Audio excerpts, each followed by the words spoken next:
Fellas, don't let your lady go outside the house. Ladies, don't let your fella go outside the house. Because when this serial killer was on the loose, you yourself didn't want to go outside the house either. Born in the summer of 1933, Edward Wayne Edwards was abandoned by his family, forced to live in an orphanage. It was here that his early days of trauma and abuse would begin, with nuns beating him down and hurting his will to live. Once he escaped, he immediately found his way to crime, robbing gas stations. However, he was caught and put into juvie. He was then released and put in the military in his 20s and 30s. He traveled a lot during this time, working as a ship docker, vacuum cleaner retailer, and a handyman, among other assorted jobs. In 1955, Ed escaped from a jail in Akron and drifted around the country robbing gas stations. He wrote that he never disguised himself during these crimes because he wanted to be famous. So, was it all for fame? After spending several years as a fugitive, he was placed on the FBI's 10 Most Wanted list in 1961, following a 1960 escape from a Portland, Oregon jail.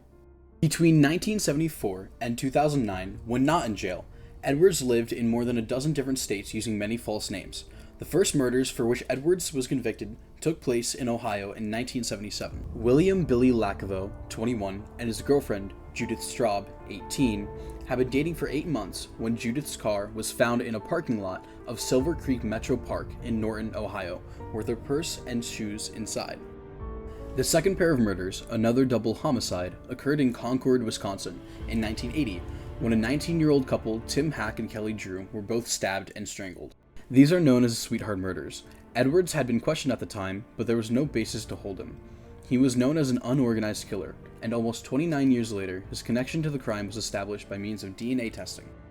Edwards' whereabouts in the 1990s remain largely a mystery. He moved into a trailer park on the edge of Louisville around 2000, police there said, and stayed out of trouble.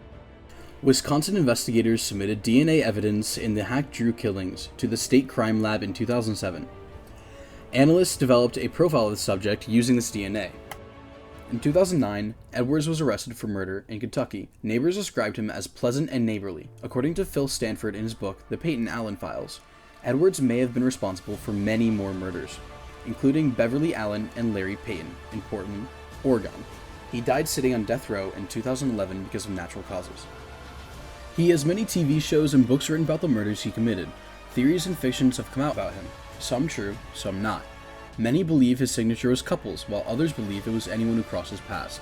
A lot remains a mystery today, but his heinous acts has finally come to an end.